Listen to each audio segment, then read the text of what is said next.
Saksi Susi asisten rumah tangga Verdi Sambo dan Putri Chandrawati berulang kali ditegur hakim. Hal itu terjadi saat menjadi saksi dalam sidang pembunuhan berencana Nofriansyah Yosua Huta Barat atau Brigadir J dengan terdakwa Richard Eliezer atau Baradae. Keterangan Susi dinilai berbelit-belit hingga membuat hakim geram. Susi bahkan disebut tak memberikan keterangan jujur dalam persidangan yang digelar di Pengadilan Negeri Jakarta Selatan pada Senin 31 Oktober 2022. Hakim pun mengancam akan memproses Susi secara pidana lantaran ART Sambo dan Putri itu terindikasi berbohong. Berikut sederet keterangan Susi dalam sidang. Pertama, dalam persidangan, Susi menceritakan Verdi Sambo dan Putri Chandrawati merayakan ulang tahun pernikahan di rumah Magelang 2 hari sebelum penembakan kepada Yosua atau pada Rabu 6 Juli 2022. Perayaan dilakukan dengan memotong kue dan makan bersama ajudan dan ART di rumah. Menurut Susi, tak ada keributan yang terjadi selama majikannya berada di Magelang. Kedua, ubah keterangan menggendong. Susi juga menyampaikan soal Yosua yang disebut sempat menggendong Putri di rumah Magelang pada Minggu 4 Juli 2022. Namun keterangan Susi berbeda dengan penuturannya dalam berita acara pemeriksaan BAP saat proses penyidikan di kepolisian.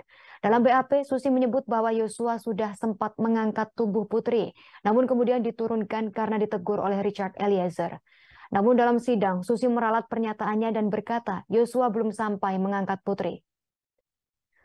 Fakta ketiga, Susi pun menceritakan soal peristiwa yang terjadi di rumah Magelang 1 hari sebelum penembakan Brigadir J atau pada Kamis 7 Juli. Ia berujar, malam itu Putri terjatuh di kamar mandi lantai 2. Susi mengaku tak tahu persis bagaimana Putri terjatuh. Menurut Susi, ia tiba-tiba diperintah oleh Kuat Maruf, sopir Putri, untuk naik ke lantai 2 mengecek keadaan istri Sambo tersebut. Hakim lantas bertanya bagaimana Kuat bisa tahu kondisi Putri di lantai 2, padahal ia sendiri berada di lantai 1. Susi menjawab tak tahu dan mengatakan diperintah Kuat untuk naik ke lantai 2.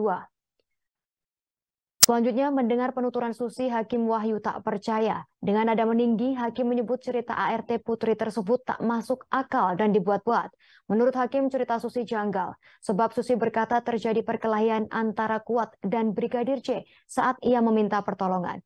Pertengkaran itu terjadi di lantai 1, sementara Susi berada di lantai 2. Selanjutnya, Susi pun sempat ditegur hakim karena terdiam lama ketika ditanya terkait siapa yang melahirkan anak terakhir Verdi Sambo yang kini berusia 1,5 tahun.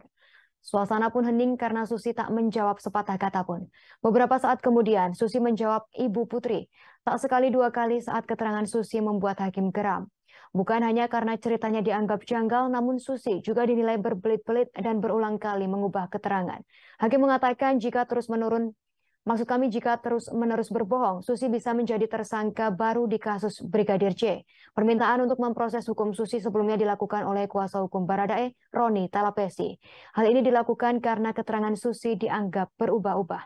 Pengacara Baradae menyebut saksi Susi telah melanggar pasal 3 Kitab Undang-Undang Hukum Acara Pidana dan bisa dikenakan pasal 174 KUHP tentang kesaksian palsu. Berikut kami tampilkan tayangan wawancara Roni Talapesi, kuasa hukum Richard Eliezer. Susi yang menjadi saksi hari ini dalam pemeriksaan, teman-teman sudah bisa lihat ya, bahwa keterangannya kita beranggapan bahwa keterangannya tidak konsisten, berbelit-belit, dan tadi hakim sudah sampaikan bahwa keterangan ini bisa menjadi keterangan palsu. Maka kami memohon kepada majelis hakim agar khusus untuk saksi Susi dikenakan pasal 174, kemudian dikenakan pasal 242. Terima kasih sudah nonton. Jangan lupa like, subscribe, dan share ya.